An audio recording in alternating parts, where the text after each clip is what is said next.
નમસ્કાર, YNN ન્યૂઝમાં આપનું સ્વાગત છે। સમાચારમાં વાત કરીએ તો વડોદરા શહેરમાં આવેલ પૂર્વ વિસ્તારમાં સતત 3 દિવસથી પીવાના પાણી નથી મળતું તેવી અનેક વિસ્તારોમાંથી બૂમો પડી રહી છે।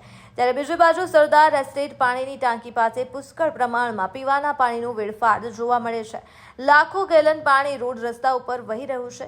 આજ વિસ્તારના લોકો સતત 3 દિવસથી પાણી માટે રાત દિવસ ઉજાગરા વેઠી રહ્યા છે।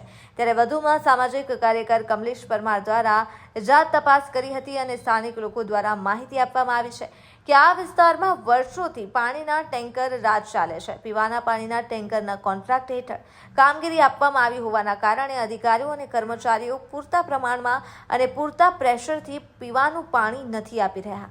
આજ પાણીની ટાંકી પાસે એક જ જગ્યાએ વારંવાર લીકેજ અને લાઇનમાં ભંગાણ સર્જાય છે। ત્યારે હવે મ્યુનિસિપલ કમિશનર શ્રી દ્વારા તાત્કાલિક ધોરણે પૂર્વ વિસ્તારમાં ઓચિંતી વિઝિટ કરીને આવા અધિકારી કર્મચારીઓ અને કોન્ટ્રાક્ટર વિરુદ્ધ કાયદાકીય કાર્યવાહી કરવામાં આવે, સાથે જ યુદ્ધના ધોરણે તાત્કાલિક ધોરણે પાણીની લાઇનની રિપેરિંગ કામગીરી હાથ ધરવા માટે સૂચના આપવામાં આવે તેવી માંગ કરી હતી।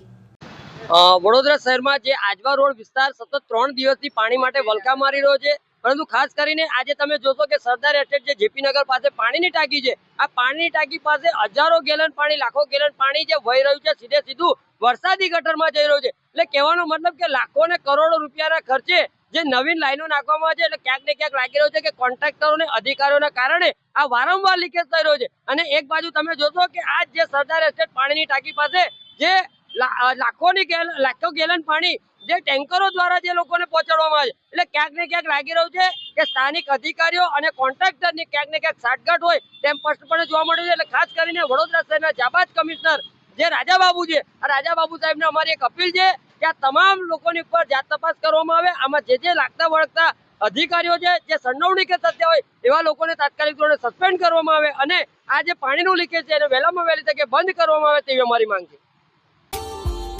Subscribe now and press the bell icon. Never miss an update.